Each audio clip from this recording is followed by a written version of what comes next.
Doctor ವಿಶೇಷ ಕಾರ್ಯಕ್ರಮಕ್ಕೆ ಸ್ವಾಗತ. ನಾನು ಶುಭಶ್ರೀ ಜೈನ್. ಒತ್ತಡದ ಜೀವನ, ಬದಲಾಗುತ್ತಿರುವ ಜೀವನ ಶೈಲಿ, ಜನರಿಗೆ ನೂರಾರು ಆರೋಗ್ಯ ಸಮಸ್ಯೆ, ಯಾವ ಸಮಸ್ಯೆಗೆ ಯಾವ ಚಿಕಿತ್ಸೆ ಅನ್ನೋದೇ ದೊಡ್ಡ ಚಿಂತೆ. ಇಂತಹ ಸಮಸ್ಯೆ ಇರೋರಿಗೆ ಒಂದೇ ವೇದಿಕೆಯಲ್ಲಿ ಸಿಗುತ್ತೆ ಉತ್ತರ. ಇದೇ ಟಿವಿ9ನ ವಿಶೇಷ ಕಾರ್ಯಕ್ರಮ ನಿಮ್ಮ ಡಾಕ್ಟರ್.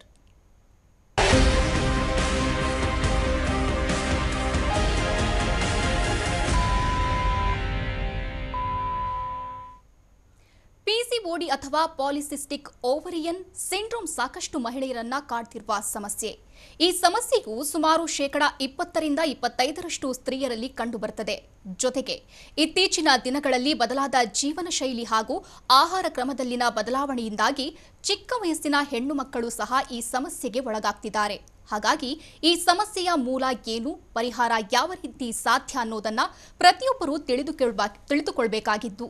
ಹಾಗಾದ್ರೆ ಪಿಸಿಒಡಿಯಿಂದ ಉಂಟಾಗಬಹುದಾದ ಆರೋಗ್ಯ ಸಮಸ್ಯೆಗಳು ಏನು, ಅವುಗಳ ನಿವಾರಣೆ ಇರುವಂತಹ ಪರಿಹಾರ ಏನು, ಪಿಸಿಒಡಿ ಮತ್ತು ಹಾರ್ಮೋನಲ್ ಇಂಬ್ಯಾಲೆನ್ಸ್ ಕುರಿತಂತ ಇವತ್ತಿನ ಮಾಹಿತಿಯನ್ನ ನೀಡಲಿಕ್ಕಿದ್ದಾರೆ ಆಸ್ಟರ್ ಆರ್ವಿ ಹಾಸ್ಪಿಟಲ್ನ ವೈದ್ಯರಾದಂತಹ ಡಾಕ್ಟರ್ ಶಿವಾನಿ ಚಂದನ್. ಡಾಕ್ಟರ್ ಶಿವಾನಿ ಚಂದನ್, ಕಾರ್ಯಕ್ರಮಕ್ಕೆ ಸ್ವಾಗತ. ನಮಸ್ಕಾರ. ಏನು ವೀಕ್ಷಕರೇ, ತಾವು ಕೂಡ ಕರೆ ಮಾಡಬಹುದು. ಟಿವಿ ಸ್ಕ್ರೀನ್ನಲ್ಲಿರುವಂತಹ ಸಂಖ್ಯೆಗೆ ಕರೆ ಮಾಡಿ ತಮ್ಮ ಸಮಸ್ಯೆಗಳಿಗೆ ಪರಿಹಾರವನ್ನ ಕಂಡುಕೊಳ್ಳಬಹುದು. ಮೊದಲನೇದಾಗಿ ಡಾಕ್ಟರ್, ಈ ಪಿಸಿಒಡಿ ಕಾಣಿಸಿಕೊಳ್ಳೋದಕ್ಕೆ ಮುಖ್ಯ ಕಾರಣ ಏನು ಅಂತ? ಇತ್ತೀಚೆಗೆ ನೋಡಿದರೆ ತುಂಬ ಜನ ಪಾಲಿಸಿಸ್ಟಿಕ್ ಓವರೀಸ್ ಬಗ್ಗೆ ಮಾತಾಡ್ತಾ ಇದ್ದಾರೆ. ತುಂಬ ಜನ ನಮ್ಮ ಹತ್ರ ಬರೋ ಹುಡುಗಿರು, ಸ್ತ್ರೀಯವರು ಬಂದು ನಮಗೆ ಅವರೇ ಡಯಾಗ್ನೋಸ್ ಮಾಡಿಕೊಂಡು ನನಗೆ ಪಾಲಿಸಿಸ್ಟಿಕ್ ಓವೇರಿಯನ್ ಸಿಂಡ್ರೋಮ್ ಇದೆ ಅಂತ ಬರ್ತಾರೆ. ಬಟ್ ಇದು ಏನು ಅಂತ ಯಾರಿಗೂ ಕರೆಕ್ಟಾಗಿ ಗೊತ್ತಾಗಲ್ಲ. ಸೊ ಈ ಪಿ ಸಿ ಒ ಡಿ ಅನ್ನೋದು ನೀವು ನೋಡಿದರೆ ಅದೇನಿಲ್ಲ, ಅಂಡಾಶಯದಲ್ಲಿ ತುಂಬ ನೀರ್ಗುಲೆಗಳು ತುಂಬಿಕೊಂಡಿದ್ರೆ ಅದಕ್ಕೆ ಪಾಲಿಸಿಸ್ಟಿಕ್ ಅಂಡಾಶಯ ಮತ್ತು ಪಾಲಿಸಿಸ್ಟಿಕ್ ಓವರೀಸ್ ಅಂತ ಹೇಳ್ತೀವಿ. ಸೊ ಈ ಥರ ಎಕ್ಸಾಕ್ಟ್ ಏನಕ್ಕೆ ಆಗುತ್ತೆ ಅನ್ನೋದು ನೋಡೋಕ್ಕೆ ಫಸ್ಟ್ ನಾರ್ಮಲ್ ಏನು ಅಂತ ಅರ್ಥ ಮಾಡ್ಕೋಬೇಕು. ಸೊ ನಾರ್ಮಲ್ ಆಗಿ ಎಲ್ರಿಗೂ ಹೆಂಗಸ್ರಿಗೆ ರೆಗ್ಯುಲರ್ ಪೀರಿಯಡ್ಸ್ ಆಗುತ್ತೆ. ಸೊ ರೆಗ್ಯುಲರ್ ಪೀರಿಯಡ್ಸ್ ಆಗ್ತಾ ಇದ್ದಾಗ ಪೀರಿಯಡ್ಸ್ 2 ತಿಂಗಳು ಆಗ್ತಾ ಇದ್ದಾಗ ಅಂಡಾಶಯದಿಂದ ಮೊಟ್ಟೆ ರಿಲೀಸ್ ಆಗುತ್ತೆ. ಅದಕ್ಕೆ ಓವ್ಯುಲೇಷನ್ ಅಂತ ಹೇಳ್ತೀವಿ. ಸೊ ಓವ್ಯುಲೇಷನ್ ಆಗ್ತಾ ಇದ್ದಾಗ ಪೀರಿಯಡ್ ತಿಂಗಳು ಕರೆಕ್ಟಾಗಿ ಬರುತ್ತೆ. ಸೊ ಈ ಪಾಲಿಸಿಸ್ಟಿಕ್ ಓವೇರಿಯನ್ ಸಿಂಡ್ರೋಮಲ್ಲಿ ಈ ಅಂಡಾಶಯ ರಿಲೀಸ್ ಆಗೋದಿಲ್ಲ, ಅದು ಒಳಗಡೆನೆ ತುಂಬಿಕೊಳ್ಳುತ್ತೆ ನೀರ್ಗುಲೆ ಥರ. ಸೊ ಅದರಿಂದ ಪಾಲಿಸಿಸ್ಟಿಕ್ ಓವೇರಿಯನ್ ಪಿಕ್ಚರ್ ಬರುತ್ತೆ. ಎಕ್ಸಾಕ್ಟ್ ಕಾಸ್ ಅನ್ನೋದು ಗೊತ್ತಿಲ್ಲ. ಬಟ್ ನಾವೇನು ನೋಡಿದ್ವಿ ಅಂದರೆ ಫ್ಯಾಮಿಲಿಯಲ್ಲಿ ಅವ್ರ ತಾಯಿಗಿದ್ರೆ, ಅವ್ರ ಸಿಸ್ಟರ್ಸ್ಗಿದ್ರೆ ಸ್ವಲ್ಪ ಜೆನೆಟಿಕ್ ಪ್ರೀಡಿಸ್ಪೋಷನ್ ಅಂದರೆ ಜೆನೆಟಿಕಲಿ ಅವ್ರಿಗೆ ಪಾಲಿಸಿಸ್ಟಿಕ್ ಓವೇರಿಯನ್ ಸಿಂಡ್ರೋಮ್ ಬರ್ಬೋದು. ಸೊ ಈ ಪಾಲಿಸಿಸ್ಟಿಕ್ ಓವೇರಿಯನ್ ಸಿಂಡ್ರೋಮಲ್ಲಿ ಏನೇನು ಲಕ್ಷಣಗಳು ಇರುತ್ತೆ ಅಂತಂದರೆ, ಫಸ್ಟ್ ಅವ್ರಿಗೆ ಇರ್ರೆಗ್ಯುಲರ್ ಪೀರಿಯಡ್ ಇರುತ್ತೆ. ಅಂದರೆ ತಿಂಗಳು ಪೀರಿಯಡ್ ಆಗಲ್ಲ, ಇಲ್ಲಾಂದರೆ ತುಂಬ ತಿಂಗಳು ಪೀರಿಯಡ್ ಆಗಲ್ಲ, ಸಡನ್ ಆಗಿ 3 ತಿಂಗಳಾದಮೇಲೆ ತುಂಬ ಬ್ಲೀಡಿಂಗ್ ಆಗುತ್ತೆ. ಇಲ್ಲಂತಂದರೆ ಅವ್ರಿಗೆ ಮಾತ್ರೆ ತೊಗೊಂಡ್ಮೇಲೇ ಪೀರಿಯಡ್ ಆಗುತ್ತೆ. ಸೊ ಈ ಥರ ಇರ್ರೆಗ್ಯುಲರ್ ಪೀರಿಯಡ್ಸ್ ಇರುತ್ತೆ. ಮತ್ತು ಪುರುಷ ಹಾರ್ಮೋನ್, ಮೇಲ್ ಹಾರ್ಮೋನ್ ಅಂತ ಹೇಳ್ತೀವಿ, ಅದು ಸ್ವಲ್ಪ ಜಾಸ್ತಿ ಇರುತ್ತೆ.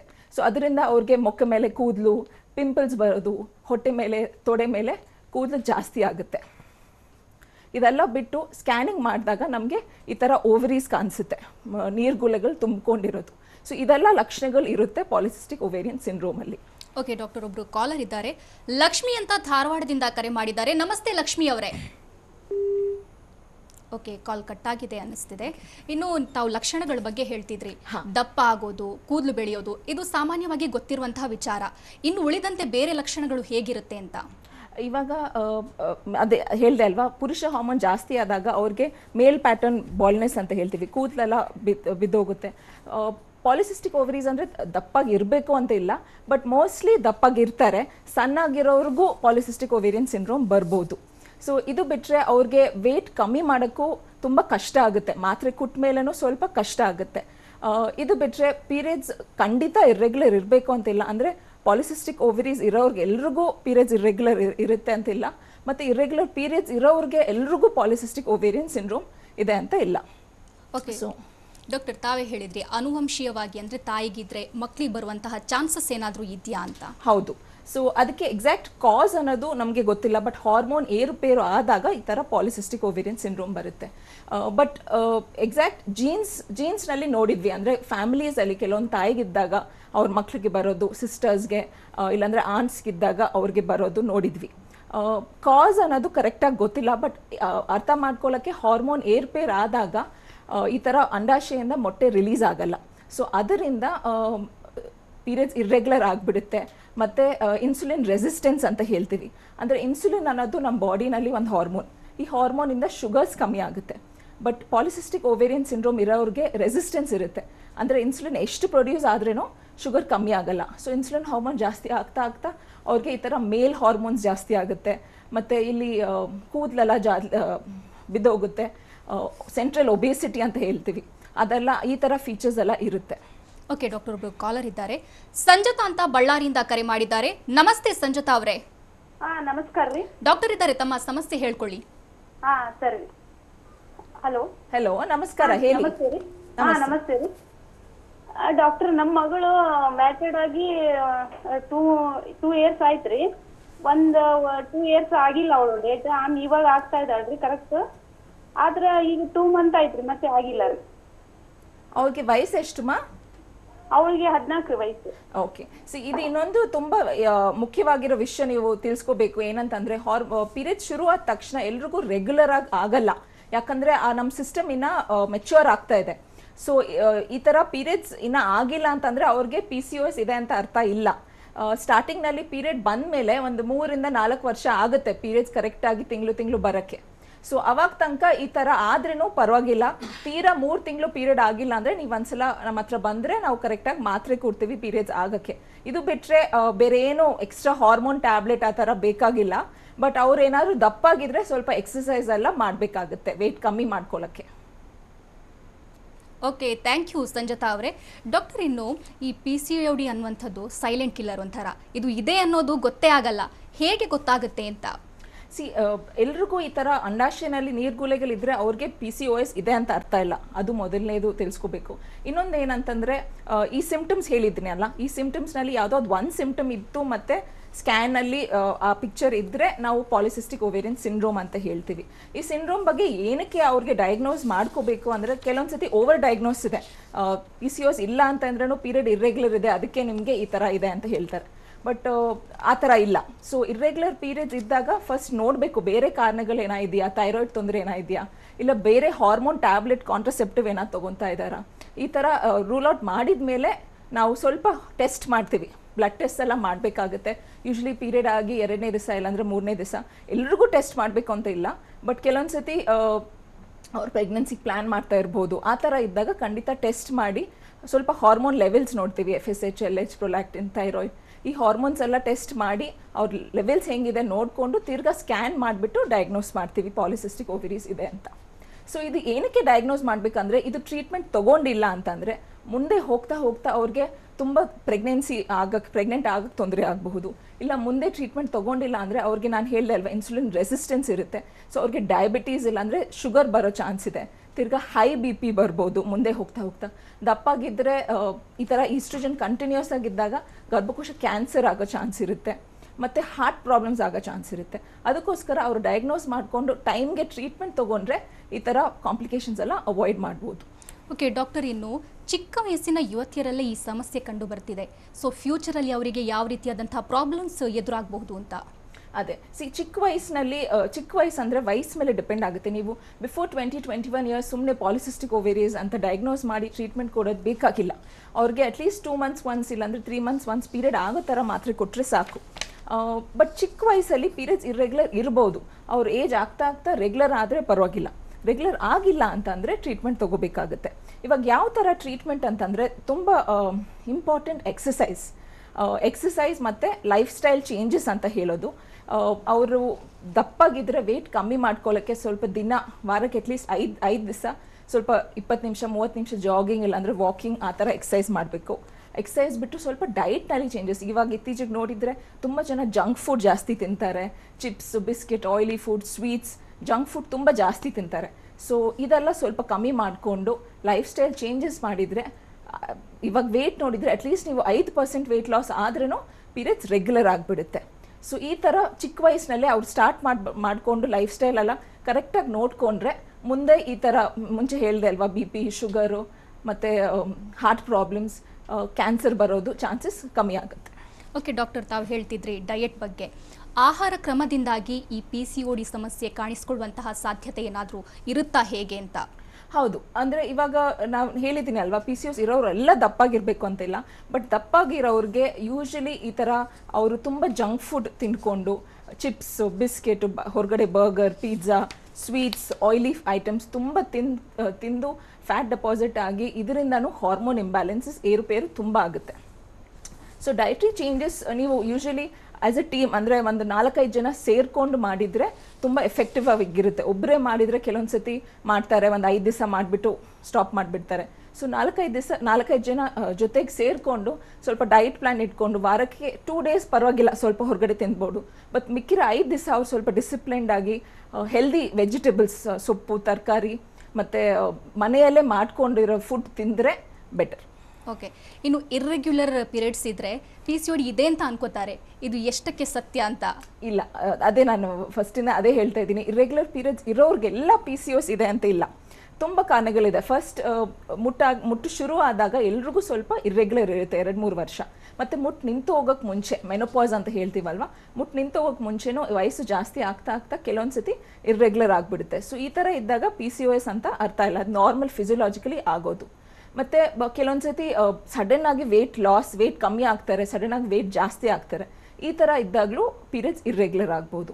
ಇದು ಬಿಟ್ಟರೆ ಥೈರಾಯ್ಡ್ ಅನ್ನೋದು ತುಂಬಾ ಇಂಪಾರ್ಟೆಂಟ್. ಥೈರಾಯ್ಡ್ ಹೆಚ್ಚು ಕಮ್ಮಿ ಆದಾಗಲೂ ಪೀರಿಯಡ್ಸ್ ಈ ಥರ ತಿಂಗಳು ಆಗಲ್ಲ. ಇದು ಬಿಟ್ಟರೆ ಕೆಲವೊಂದು ಸತಿ ಹಾರ್ಮೋನ್ ಟ್ಯಾಬ್ಲೆಟ್ಸ್, ಅಂದರೆ ತುಂಬ ಜನ ಐಪಿಲ್, ಎಮರ್ಜೆನ್ಸಿ ಕಾಂಟ್ರಸೆಪ್ಷನ್ ಆ ಥರ ತೊಗೊತಾರೆ. ಈ ಥರ ತೊಗೊಂಡಾಗಲೂ ಪೀರಿಯಡ್ಸ್ ಇರ್ರೆಗ್ಯುಲರ್ ಆಗಬಹುದು. ಇದು ಬಿಟ್ಟರೆ ಪ್ರಿಮೆಚ್ಯೂರ್ ಒವೇರಿಯನ್ ಫೇಲಿಯರ್ ಅಂತ ಹೇಳ್ತೀವಿ, ಅಂದರೆ ಬೇಗನೆ ಅವ್ರಿಗೆ ಮೆನೋಪಾಸ್ ಆಗೋದು 40 ವರ್ಷಕ್ಕೆ ಮುಂಚೆ. ಸೊ ಈ ಥರ ಕಂಡೀಷನ್ನಲ್ಲಿನೂ ಪೀರಿಯಡ್ ಇರ್ರೆಗ್ಯುಲರ್ ಆಗಿರ್ಬೋದು.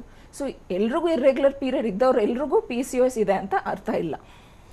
ಡಾಕ್ಟರ್, ಇನ್ನು ಬ್ಯಾಡ್ ಹ್ಯಾಬಿಟ್ಸ್ ಅಂದರೆ ಸಿಗರೇಟ್ ಸೇದೋದು, ಧೂಮಪಾನ ಮಾಡೋದು, ಡ್ರಿಂಕ್ಸ್ ಮಾಡೋದು, ಈ ರೀತಿಯ ಇರೋದ್ರಿಂದ ಏನಾದರೂ ಪಿ ಸಿ ಓ ಡಿ ಕಾಣಿಸಿಕೊಳ್ಳುವಂತಹ ಸಾಧ್ಯತೆ ಇದೆಯಾ, ಅಥವಾ ಕಾಣಿಸಿಕೊಂಡ ನಂತರ ಅದನ್ನು ಮಾಡಿದ್ರೆ ಏನು ಪರಿಣಾಮ ಬೀರುತ್ತೆ ಅಂತ?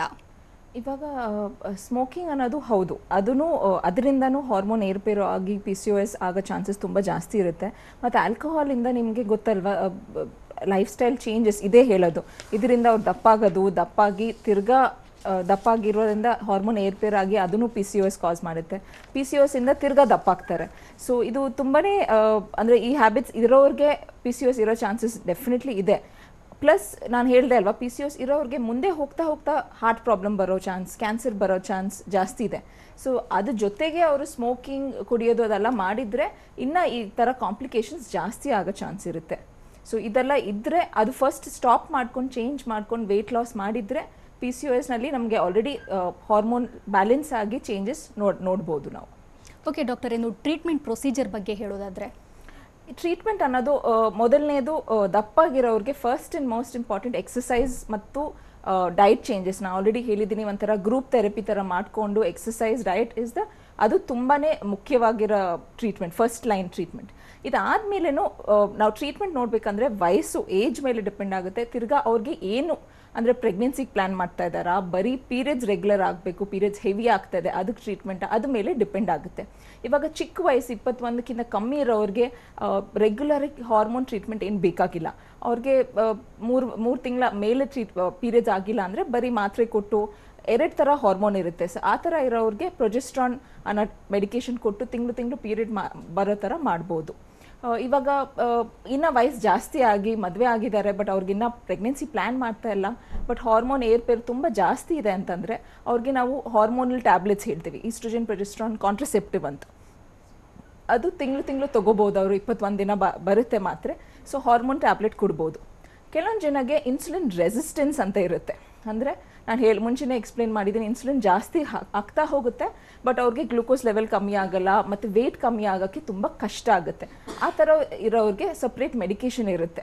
ಸೊ ಇನ್ಸುಲಿನ್ ಸೆನ್ಸಿಟೈಸಿಂಗ್ ಮೆಡಿಕೇಷನ್ ಅಂತ ಹೇಳ್ತೀವಿ ಇದಕ್ಕೆ. ಈ ಥರ ಮಾತ್ರೆ ಶುರು ಮಾಡ್ಬೋದು. ಇವಾಗ ಪ್ರೆಗ್ನೆನ್ಸಿ ಪ್ಲ್ಯಾನ್ ಮಾಡ್ತಾ ಇರೋರಿಗೆ ಟ್ರೀಟ್ಮೆಂಟ್ ಪೂರ್ತಿ ಡಿಫ್ರೆಂಟ್ ಆಗಿರುತ್ತೆ.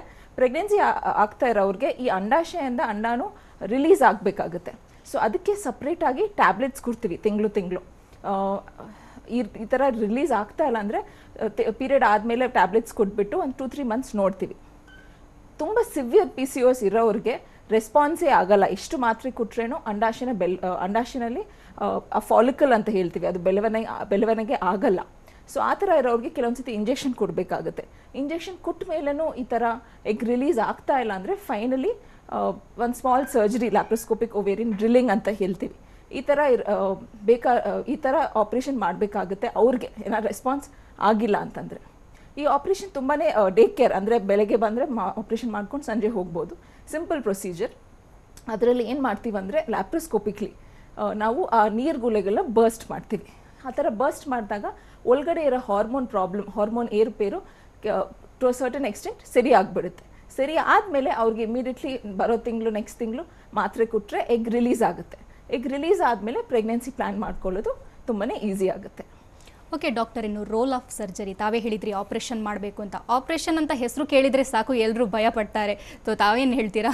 ಇಲ್ಲ, ಪಾಲಿಸಿಸ್ಟಿಕ್ ಓವೇರಿಯನ್ ಸಿಂಡ್ರೋಮ್ಗೆ ಆಪರೇಷನ್ ಮಾಡಲೇಬೇಕು ಅಂತ ಇಲ್ಲ. ಸೊ ಆಪರೇಷನ್ ಅನ್ನೋದು ಲಾಸ್ಟ್ ಲೈನ್, ಅಂದರೆ ಪ್ರೆಗ್ನೆನ್ಸಿ ಪ್ಲ್ಯಾನ್ ಮಾಡ್ತಾ ಇದ್ದಾರೆ ಬಟ್ ಮಾತ್ರೆಗೆ ರೆಸ್ಪಾನ್ಸ್ ಆಗ್ತಾ ಇಲ್ಲ. ಸೊ ಪಾಲಿಸಿಸ್ಟಿಕ್ ಓವರೀಸಲ್ಲಿ ಮೇನ್ ಕಾಸ್ ಹಾರ್ಮೋನ್ ಏರ್ಪೇರಾಗಿ ಮೊಟ್ಟೆ ರಿಲೀಸ್ ಆಗ್ತಾ ಇಲ್ಲ. ಸೊ ಮಾತ್ರೆ ಕೊಟ್ಟ ಮೇಲೇನೋ ಮೊಟ್ಟೆ ರಿಲೀಸ್ ಆಗ್ತಾ ಇಲ್ಲ, ಮತ್ತು ಇಂಜೆಕ್ಷನ್ ಕೊಟ್ಟ ಮೇಲೇನೋ ಅವ್ರಿಗೆ ಹಾರ್ಮೋನ್ ಲೆವೆಲ್ LH ಅಂತ ಹೇಳ್ತೀವಿ ತುಂಬ ಜಾಸ್ತಿ ಇದ್ದರೆ ಈ ಥರ ಇರೋವ್ರಿಗೆ ಮಾತ್ರ ಆಪ್ರೇಷನ್ ಬೇಕಾಗುತ್ತೆ.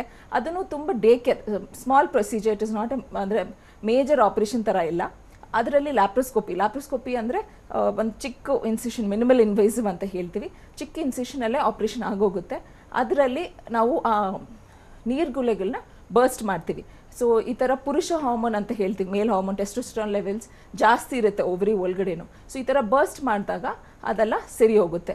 ಸೊ ಎಲ್ರಿಗೂ ಆಪ್ರೇಷನ್ ಬೇಕಾಗಿಲ್ಲ. ಎಷ್ಟೊಂದು ಜನ ವಿತೌಟ್ ಟ್ರೀಟ್ಮೆಂಟ್ ಕೊಟ್ಟಿಲ್ಲ ಅಂದ್ರೂ ಪ್ರೆಗ್ನೆಂಟ್ ಆಗಿಬಿಡ್ತಾರೆ. Just with exercise and basic tablets ಜೊತೆನೇ ಪ್ರೆಗ್ನೆಂಟ್ ಆಗಿಬಿಡ್ತಾರೆ. ಬಟ್ ಕೆಲವೊಂದು ಜನಕ್ಕೆ ತುಂಬ ಸಿವಿಯರ್ ಫಾರ್ಮ್ ನಾಟ್ ರೆಸ್ಪಾಂಡಿಂಗ್ ಇದ್ದಾಗ ಮಾತ್ರ ಆಪ್ರೇಷನ್ ಮಾಡ್ತೀವಿ. ಓಕೆ ಡಾಕ್ಟರ್, ಇನ್ನು ಸೈಡ್ ಇಫೆಕ್ಟ್ಸ್ ಆಗುವಂತಹ ಚಾನ್ಸಸ್ ಏನಾದರೂ ಇರುತ್ತಾ ಹೇಗೆ ಅಂತ? ಸೈಡ್ ಎಫೆಕ್ಟ್ಸ್ ಮಾತ್ರೆ ತಗೊಂಡಾಗ? ಹೌದು. ಇವಾಗ ಹಾರ್ಮೋನ್ ಟ್ಯಾಬ್ಲೆಟ್ಸ್ಗೆ ಕೆಲವೊಂದು ಸತಿ, ಇವಾಗ ಲೇಟೆಸ್ಟಾಗಿ ಬಂದಿರೋ ಹಾರ್ಮೋನ್ ಟ್ಯಾಬ್ಲೆಟ್ಸ್ಗೆ ಸೈಡ್ ಎಫೆಕ್ಟ್ಸ್ ತುಂಬಾ ಕಮ್ಮಿ. ಸೊ ಎಲ್ರಿಗೂ ನಾವು ಡೈರೆಕ್ಟಾಗಿ ಹಾರ್ಮೋನ್ ಟ್ರೀಟ್ಮೆಂಟ್ ಕೊಡಲ್ಲ. ಅವ್ರಿಗೆ ಏನು ಟ್ರೀಟ್ಮೆಂಟ್ ಬೇಕು ಅಂತ ನೋಡಿಕೊಂಡು, ಅಂದರೆ ಅವ್ರಿಗೆ ಏನು ಏಜ್ ಎಷ್ಟಿದೆ ಮತ್ತು ಅವ್ರಿಗೆ ಪ್ರೆಗ್ನೆನ್ಸಿ ಪ್ಲ್ಯಾನ್ ಮಾಡ್ತಾ ಇದ್ದಾರಾ, ಇಲ್ಲ ಬ್ಲೀಡಿಂಗ್ ಪ್ರಾಬ್ಲಮ್ ಇದೆಯಾ, ಅದು ನೋಡಿಕೊಂಡು ಟ್ರೀಟ್ಮೆಂಟ್ ಅಡ್ಜಸ್ಟ್ ಮಾಡ್ತೀವಿ. ಹಾರ್ಮೋನ್ ಟ್ಯಾಬ್ಲೆಟ್ಸ್ ಕೊಡಿದಾಗ ಕೆಲವೊಂದು ಸತಿ ಹೈ ಡೋಸ್ ಹಾರ್ಮೋನ್ಸ್ ಕೊಡಿದಾಗ ಸೈಡ್ ಎಫೆಕ್ಟ್ಸ್ ಇರುತ್ತೆ. ಬಟ್ ಈ ಕಾಲದಲ್ಲಿ ಈ ಥರ ಹೈ ಡೋಸ್ ಕೊಡಲ್ಲ, ವೆರಿ ಲೋ ಡೋಸ್ ಅಂದರೆ ಹಾರ್ಮೋನ್ ಟ್ಯಾಬ್ಲೆಟ್ಸ್ ಬರುತ್ತೆ.